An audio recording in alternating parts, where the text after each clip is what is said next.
अस्सलाम वालेकुम वरहमतुल्लाहि वबरकातुहू। मैं हूं सैयद दानियल हसन, अपने डिजिटल यूट्यूब चैनल से आज़ाद हूँ। अच्छा, आज आपके पास दोबारा हम एक ऐसी शख्सियत को लेकर आ रहे हैं, जो पिछले जब मेरा मैंने यूट्यूब चैनल अपना स्टार्ट किया था, तो उनका मैंने ब्रॉडकास्ट किया था।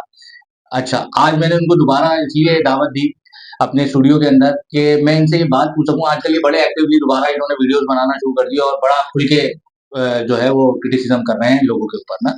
तो आज मैंने आज ये बात बोली कि आज मैं भी आप उनसे खुल के ही बात करूँगा और खुल के ही इनके इन सवालों के जवाब लेंगे इनसे कि ये जो इतना सारा क्रिटिसिज़्म कर रहे हैं, तो इन्होंने खुद क्या किया? आप इनको पहले भी जानते रहे हैं, बहुत सारी वीडियोज़ डालते हैं टिकटॉक के ऊपर, यूट्यूब के ऊपर, फेसबुक के ऊपर।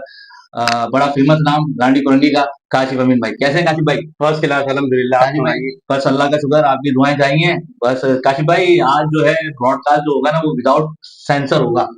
ठीक है ना? आज आप मुझे पूरा मौका देंगे सवाल पूछने का। मुझे पता है आज आप छोड़ेंगे नहीं, मुझे बिल्कुल, बख्शेंगे नहीं बिल्कुल। बिल्कुल, बिल्कुल काशिफ़ भाई, मैं आज आपसे सारे सवालों के जवाब लूँगा, जो लोगों के दिमागों में हैं, जो विजुअलाइज़ नहीं हो पाते ना उनके सवाल, वो आज हम विजुअलाइज़ कर रहे हैं। एमकेएम वाला बदला लेंगे आप, वो तो बेचारे नहीं, मैं कर नहीं बदला पा किसी का नहीं लूँगा, रहे। एक आम आदमी जो सोचता है ना, मैं वो आपसे सवाल पूछूँगा। ठीक है। अच्छा, हम शुरू करते हैं। काशिफ़ भाई, आजकल आपने बड़ा जो है बवाल मचाया हुआ है इस पे। सबसे पहला जो हॉट टॉपिक जो चल रहा है, डॉक्टर इमरान फारूक को लेके ना। तो डॉक्टर इमरान फारूक को तो पहले आप लोग बुरा बोलते थे, फिर अचानक से जैसे ही उनकी वाइफ की डेथ होती है, तो वो अच्छे हो गए। ये मेरी समझ में नहीं आया कि ये अचानक से आप लोग का इतना बड़ा यू टर्न क्यों हुआ है? देखिए, जिस एमकेएम में हम थे ना, अगर मस्जिद के अंदर चप्पल भी किसी की चोरी हो जाती थी, समझ रहे हैं, या घर में मियाँ बीवी की तलाक हो जाती थी, उसकी एफआईआर, उसका नजला एमकेएम के यूनिट इंचार्ज, सेक्टर इंचार्ज या नामी गिरामी जो भी लोग होते थे, उस पे गिरता था।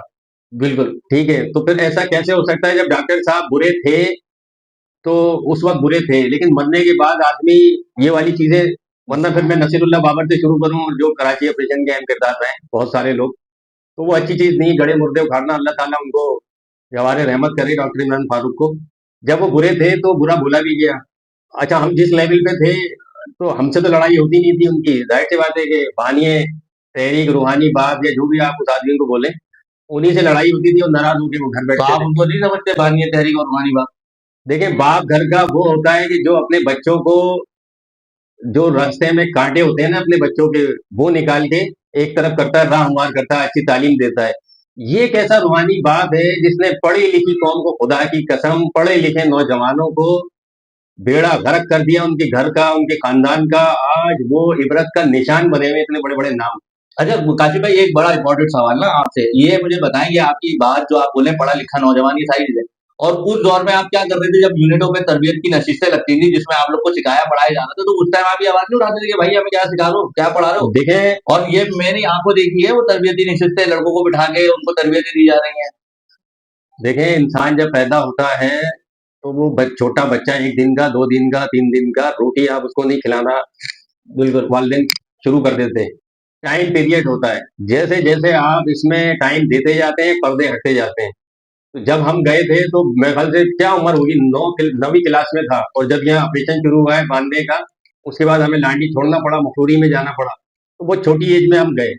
तो छोटी एज में जो हमारा लेवल था, वो उस लेवल पे नहीं था कि हम उस लेवल पे जाके चीजें सोच सकते हैं। लेकिन आहिस्ता आहिस्ता जितनी गहराई में हम जाते रहे, अब मैं आपको बताऊंगा, डॉक्टर इमरान फारूक का चर्चा हो रहा है आजकल। बिल्कुल। ठीक है। अभी एमकेएम ने वहां पे प्रॉपर्टीज का केस किया हुआ था, केके की और इसकी वगैरह दूसरी चीजों का, वो एमकेएम जीत गई। एमकेएम पाकिस्तान जीत गई। एमकेएम पाकिस्तान जीत गई, तो उसके रिव्यू में वो चले गए अल्ताफ हुसैन साहब, वहां पे उन्होंने, बड़ा महंगे वकील होते हैं, हुँ। वो कर दिया उन्होंने काउंटर, लाखों पाउंड में वकील करके। लेकिन जो उन्होंने लकब दिया शहीद इनकलाब का डॉक्टर इमरान फारूक को, वो वहां मरे, 2 लाइनों की एप्लीकेशन नहीं है। अच्छा। 2 लाइनों की, यस, कि वो दिखा सकें कि जी मैंने कातलों के गिरफ्तारी के लिए अपने प्लेटफॉर्म से ही एप्लीकेशन दी। 2 लाइनों की भी एप्लीकेशन नहीं है, जिनको शहीद इनकलाब का दर्जा दिया अल्ताफ हुसैन साहब ने। तो ये हालत है।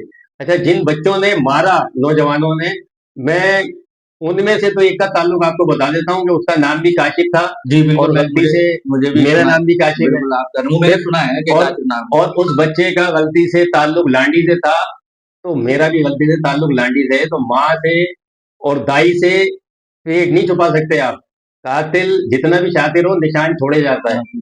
तो मुझे भी बहुत सारी चीजें पता है, ठीक है ना। तो हो सकता है कि अब वक्त आया हो, तो वो मैं भी फिर चीजें प्रूफ के साथ रख दूं कि भाई ये झमेले थे, ठीक है। और उन बच्चों को फोटो कौन देता था टूर्नामेंट के नाम पर, किसको खून होता था, और कौन टूर्नामेंट के लिए जो मशरूबात की गाड़ियां आती हैं, जैसे कोक है, सेवन अप है या पेप्सी है, इन कंपनियों को, तो हम भी क्रिकेट में स्पोर्ट्स के हवाले से बहुत सारी एक्टिविटीज हैं, लेकिन हमें एक गाड़ी मिलती थी कार्ड लिखाने पे या खून कराने पे। ये फारूक सत्तार साहब की बात कर रहा हूँ मैं। अच्छा। लेकिन ऐसा कौन सा खून आता था उनकी तरफ से कि 2-2 3-3 गाड़ियां भेजी जाती थी। तो जनाब इस हमाम में सारे नंगे हैं, मैं जब नाम खोलूंगा ना तो बात बहुत दूर तक जाएगी। अच्छा, ये हमाम को पहचानने में आपको इतना 18 साल का टाइम लगा? मतलब 18 साल आपने एक ऑर्गेनाइजेशन को दिए, उसके बाद जाके आपको ख्याल आया कि ये हमाम खराब है, इसमें सब नंगे हैं। उससे पहले सब साफ सुथरे थे। जब आप उस सिस्टम का हिस्सा थे काशिफ साहब, तो तब ये सारे चीजें अच्छी थी। आज आप उस सिस्टम में अभी भी मौजूद है, लेकिन अब आपको अचानक से ऐसा क्या हुआ? ऐसी आपकी कौन सी ख्वाहिश थी जो पूरी ना कर सकी जमात, जिसकी वजह से आप जो इतना क्रिटिसाइज कर रहे हैं इसको? नहीं, क्रिटिसाइज नहीं कर रहे हैं, मैं तो इसलाह करने की कोशिश कर रहा हूँ कि देखें हम वो लोग हैं कि आज हमें लोग बोलते हैं कि ये क्रिमिनल्स हैं, क्रिमिनल्स हैं। बिल्कुल तो क्रिमिनल क्रिमिनल हमें बनाया नहीं, रॉ का एजेंट का तो चलो टेक, अगर मुस्तफा कमाल साहब जो कि बहुत सारे लोगों की नजरों में गद्दार है, तो मैं उनसे यही सवाल करता हूँ कि भाई गद्दारी की क्या है यार, आप पढ़ी लिखी कौम है, कुछ बता दो क्या गद्दारी की है। मुस्तफा कमाल के लिए लोग काम नहीं करते थे जो लापता हुए थे, जो जेलों में सड़ रहे थे, वो मुस्तफा कमाल के लिए नहीं काम करते थे जो जेलों में सड़ रहे थे, जो घरों से भागे हुए थे सालों से। तो उसमें प्रॉब्लम मुस्तफा कमाल नहीं थी, प्रॉब्लम कोई और साहब थे जिनके कहने पे ये सारी चीजें होती चले थी। ये एक लम्हे के लिए मैं ये मान लेता हूँ आपकी बात के प्रॉब्लम जो थे वो कोई और साहब थे, अल्ताफ हुसैन साहब थे। लेकिन देखिए, अल्ताफ हुसैन साहब पर्सनली तो किसी को जाके नहीं बोलते होंगे ना कि यार ये फलाना गलत काम कर दो, ये उसको जाके मार दो या इसको कर दो। अब शिप के कैप्टन है वो, ठीक है, अल्टीमेटली जितनी भी खराबियां या अच्छाइयां होंगी, उसका अच्छाइयों का क्रेडिट भी उनको मिलेगा, तो बुराइयों का भी क्रेडिट मिलेगा। और जब आपकी एक जमात है, कोई 4 लोगों की जमात तो थी नहीं, एक सिस्टम था, आप लोगों का नज़्म ज़ब्त जो है वो दुनिया में उसको बताया जाता था। आप देखो कितने सिविलाइज तरीके से जलसे करते हैं। मैं इसका जवाब ठीक दे है, देता हूँ आपको। मतलब इतनी सारी मैं इसका जवाब देता हूँ। देखिए, मैं तो एक आम सा कारकुन था, लेकिन जब मैं ये घेरी खाई में उतरता चला गया, तो मैं इस लांडी सेक्टर के अंदर आपको बता दूं कि बहुत सारे सेक्टर इंचार्जेस रहे हैं, उमूमन 1-2 इंतकाल कर गए हैं, लेकिन अक्सरियत जिंदा है। अक्सरियत सेक्टर इंचार्जों की जिंदा है, जो एमकेएम के पिक के टाइम में सेक्टर इंचार्जेस होते थे। तो आप हल्फिया उनसे पूछ लीजिएगा ऑन द रिकॉर्ड या ऑफ द रिकॉर्ड कि मेरे जैसा आदमी सेक्टर को किस लेवल पे रखता था, जूते की नोक पे मैं रखता था सेक्टर को, सेक्टर के जिम्मेदारों को, सेक्टर इंचार्ज को। जिस वक्त सेक्टर इंचार्जों की तूती बोलती थी इस एमकेएम में, और एमपीएमएनए भी जूते की नोक पे होते थे हमारे, कोई हैसियत औकात इनकी नहीं होती थी। तो सोच लें कि फिर हमारा क्या लेवल होता होगा। ये सिर्फ पर्दे में बता रहा हूँ मैं आपको। हाँ, पर्दे आप ऑन द रिकॉर्ड या ऑफ द रिकॉर्ड पूछिएगा जरूर। ये एग्जाम्पल दे रहा हूँ सिर्फ लांडी के लिए, ऐसे ही मेरे जैसे लोग बहुत सारे आपके मुख्तलिफ सेक्टरों में होंगे कराची के, तो उनकी जो टोर होती थी और जो चीजें होती थी, जो आप बोल रहे हैं ना कि अल्ताफ हुसैन साहब किसको डील करते थे, क्या करते थे, तो इससे आपको पावर का अंदाजा हो जाएगा कि यार सेक्टर से, केटीसी से, राब्ता कमेटी से भी कोई सिस्टम था ऐसा जो इनसे ऊपर था, जिनके आगे राब्ता कमेटी एमपी एमएनए की भी नहीं चलती। अच्छा, तो आप लोगों ने उस टाइम इस बात पे आवाज उठाई, ये जो पार्टी बनी थी या पार्टी जो डेवलप हुई थी, वो पार्टी इसी बेस पे तो हुई थी कि शख्सी पावर नहीं होनी उठाई चाहिए, थी ना, मतलब जो जागीराना निजाम, वडेरा निजाम, तो वो भी एक शख्सी पावर थी ना, उसको खत्म करने के लिए तो बने थे। और आप उठाई ना, खुद जो है फिर आप उस शख्सी पावर के उठाई आवाज, जिन लोगों ने उठाई उसमें खालिद बिन वलीद भाई भी थे, उठाई आवाज। वो नहीं है दुनिया में, उनको शहीद का चोला पहना के उतार दिया गया कब्र में। जिन जिन लोगों ने, चाहे वो यूनिट की सतह का जिम्मेदार हो, पुराना कारकुन, सेक्टर की सतह का हो या किसी भी सतह का हो, जिस जिस आर्गूमेंट चाहे बंद कमरे में दिए हो या खुली बात की हो कि यार ये किस तरफ हम ले जा रहे हैं, ये ले जा रहे हैं हमें, या हम किस तरफ जा रहे हैं, वो आज दुनिया में नहीं है। अच्छा काशिफ भाई, मुझे आपसे आखिरी सवाल आपसे ये करना है कि अभी रिसेंटली, मेरी सोच तो नहीं बताऊंगा कि मुझे कहाँ से पता चला, मुझे ये पता चला है कि ये जो अभी लियाकताबाद के आपके एक बड़े मशहूर और मारूफ जो थे, एक उबैद केटू साहब जो है वो वापस आए। तो मैंने सुना उनको भी थ्रेड्स मिल रहे हैं, मतलब ये नामी गिरामी लोग जिनको पूरा कराची जानता है, इनको भी थ्रेड्स मिल रहे हैं, तो ये तो असल में हाँ, मेनाज काजी भाई और उबैद भाई हमें बाइज्जत बरी हुए हैं। जी जी। तो उनको थ्रेड, असल में जो बच्चे हैं ना आजकल के हमारे, वो उन्होंने 15-20 साल पहले वाला माहौल देखा नहीं। अच्छा, ये जैनजी जो है, जो 92 जो के बाद बेचारे नए हैं, ये सोशल मीडिया के जैनजी हैं। हाँ। हम आज देखें ये तस्वीर है ना मेरे हाथ में, बहुत सारे लोगों के हाथ में आपको ये तस्वीरें नजर आएंगी। बिल्कुल। ठीक है, तो ये हमने शौक में नहीं ली, ये सच्चे दिल से तौबा करके, सच्चे दिल से, कोई किसी इदारे के उसमें नहीं कि कोई मुझे उठा के ले गया हो, मेरा कोर्स हुआ हो, मैं लापता हूँ, नहीं, सच्चे दिल से तौबा करके हम उस रास्ते से हटके और सीधे रास्ते पे आए पाकिस्तान के साथ। तो बहुत सारी चीजें उसमें हैं। अब जो बेचारे बच्चे हैं जिनको अलीफ बे नहीं पता, वो शेर से छेड़छाड़ कर रहे हैं, जबकि अच्छा। वो शेर की धाड़ भी बर्दाश्त नहीं कर पाएंगे, वो ऐसे दुम दबा के भागेंगे। क्यों? समझ रहे हैं ना आप? समझ गया। तो मतलब ये ये एक शेर है, या उसको आप कॉल कह लें कि अगर मैं सुना दूं तुम्हें अपनी जवानी के किस्से, तो तुम मेरे पाँव दबाने लगो। तो बस उन लोगों को उनका भी जवानी के तो किस्से नहीं जिनकी पता। तूतियां बोलती थी, देखें ना, इदारे उस वक्त चांद पे थे ना हम्म। आज इदारे चांद पे हैं, लेकिन वो गलत रास्ता था, हमने उसको छोड़कर, ये इंसान का टेस्ट है। अच्छा, एक बात। ये बड़ी कान की बात अच्छा, बता रहा हूँ मैं, कंप्लीट कर लें। कि ये इंसान का टेस्ट है कि जिसके आंख बंद करने पे और खोलने पे ही बंदे गायब हो जाएं। हम्म। समझ रहे हैं आप? तो जब आप सच्चे दिल से तौबा करते हैं, अल्लाह का रास्ता अपनाते हैं, तो ये वाली प्रॉब्लम परेशानियां आती हैं और ये बर्दाश्त करनी है, यही ट्रेनिंग है, यही दुनियादारी है। अल्लाह से लो लगाएंगे, मतलब आप पहले दहशत की अलामत समझे जाते थे, लेकिन जब आपने अल्लाह से लो लगाई, सच्चे दिल से तौबा की, तो ये वाले एडल्ट आते हैं। इस तरह के गली के चौक चौराहों के जो लेंडी कुत्ते होते हैं, वो एक शराबी पे भी भौंकते हैं, ये आपने देखा होगा, प्रैक्टिकल हाँ, बात एक बता रहा इज्जतदार पे भी भोंकते हूँ। हैं। और एक मस्जिद का इमाम भी जा रहा हो फजर की हाँ, नमाज के लिए, मस्जिद खोलने के लिए, तो बिल्कुल। वो राह चलते हुए उन पे भी भोंकते हैं। तो इससे ज्यादा मैं और क्या मिसाल दूं उन लोगों के लिए, वो नहीं जानते बेचारे। अच्छा काशिफ भाई। बाद में फिर माँ बाप अफसोस कर रहे होते हैं अगर कोई शेर जाग जाए, तो वो वाला सिलसिला है नहीं। तो सच्चे दिल से तौबा किए तो ये प्रॉब्लम तो काशिफ है भाई, ये मेरा आपसे आखिरी सवाल है। अभी रिसेंटली एक प्रेस कॉन्फ्रेंस हुई, ठीक है ना? उस प्रेस कॉन्फ्रेंस के अंदर जो है वो अल्ताफ हुसैन के बारे में बड़ा बोला गया उल्टा सीधा ना। तो मुझे ऐसा एक लेमैन लगा कि उसकी जरूरत नहीं थी। मतलब आप लोगों ने ऐसा नहीं किया कि उनके खिलाफ प्रेस कॉन्फ्रेंस करके उनको दोबारा हीरो बना दिया। नहीं, हीरो तो वो है। महाजिर कौम को चाहिए, और जो बच्चे हैं शहद लगाएं, घर में एक तस्वीर रखें, और उनकी जो वीडियोस हैं वो वालदा को बिठाएं, अगर वालदा हयात है, बहन को बिठाएं, बीवी को बिठाएं, बेटी है तो उसको भी बिठाएं, और बोलें कि ये हमारे रोल मॉडल हैं, ये हमारे रूहानी बाप हैं, और उनकी वो वीडियोस उनको सुनवा दें, बच्चों के साथ, फैमिली के साथ सुन लें।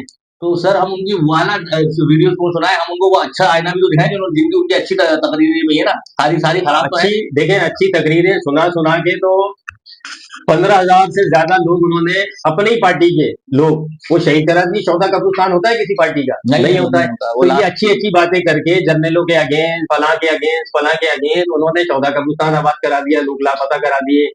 आज मैं उनकी फैमिली दिखाता फिर रहा हूँ ना, बिल्कुल आप उनकी ये फैमिली मरी हुई एमजीएम को, ये जो चाइना वाली एमजीएम है, नाड़े के ढीले बदकिरदार लोग, इन हरामजादों को मैं क्या दिखा रहा हूँ? वो उनकी फैमिली दिखा रहा हूँ जो हीरो रोल मॉडल हुआ करते थे, जिनका मंजन ये बेचते हैं, जिनका चूरन बेचते हैं, ये कि ये हमारे शहीद हैं। ये डॉक्टर इमरान फारूक की बेवा को ही देख लेते आप, वो बेचारी सिसक सिसक के मर गई लंदन की सड़कों पर। इन हरामजादों को तौफीक नहीं हुई कि उनका इलाज करा रहे हैं।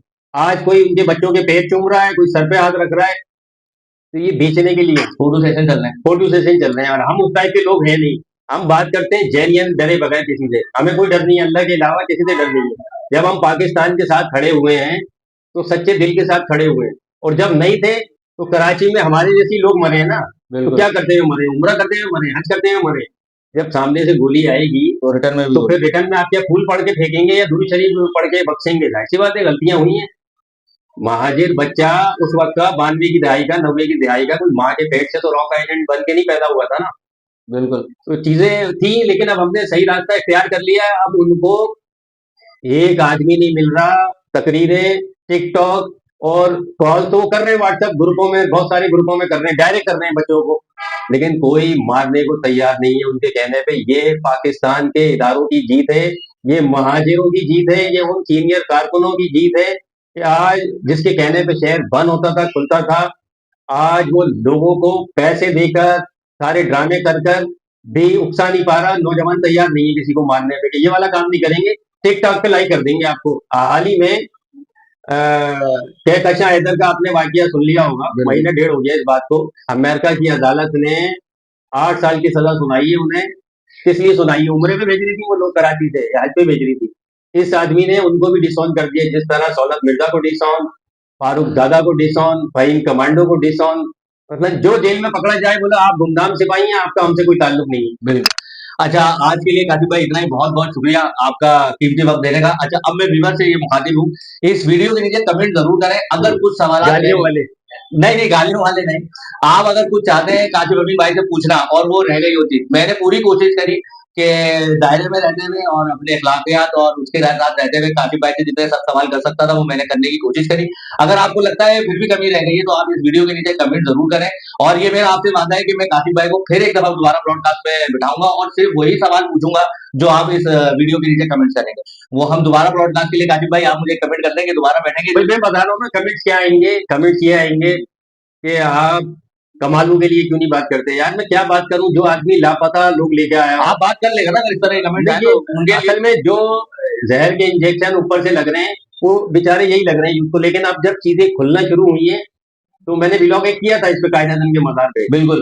कि जो आपका आपके लापता लोग लाए, जो जेलों से बरी कराए, जो घरों पे लड़कों को रखे गए जिनके लिए चप्पल चोरी हो जाए मस्जिद में और किसी के घर में तलाक हो जाए, भाई यार उन पे करती थी आज नहीं करती, तो वो आपका मोहसिन होना चाहिए। तो वो गद्दार है, और जिसकी वजह से लापता हो रहे थे वो मोहसिन है। तो फिर जो हाल आपका इस शहर में हो रहा है तो फिर आप रो रहे क्यों हैं? सही हो रहा है ना। फिर जो आप समझने को भी तैयार नहीं है कि पीपल्स पार्टी से पार्टनरी मेरे कहने पे तो नहीं हो रही है ना 40 साल से 35 साल से। वही मैं दिखा रहा हूँ व्लॉग पे कि भाई जब हमारा शहर का घर का चौकीदारी चोरों के साथ मिल जाए तो उस शहर को उस घर को लुटने से कोई नहीं बचा सकता। तो महाजिरों के साथ भी यही हुआ है। चौकीदार चेंज कर लें, जिंदगी में चेंज आ जाएगा। नहीं तो शहर लगा के चाटते रहे रूहानी बाप को और जलील होते रहे। हमारा कुछ नहीं जा रहा, हम तो समझा ही सकते हैं। बिल्कुल। बहुत-बहुत शुक्रिया। मैं ऐसे ही ब्रॉडकास्ट के लिए, अगर आपको ये ब्रॉडकास्ट अच्छा लगे और आपको इससे फ़ायदा हो, तो इसको लाइक, कमेंट और शेयर ज़रूर कीजिएगा। देखते रहें मेरा digital YouTube channel achiever dot Daniel के साथ। आपको अल्लाह हाफ़िज़ करता हूँ। बहुत-बहुत शुक्रिया दोबारा थैंक से यू। काशिफ भाई। अल्लाह हाफ़िज़।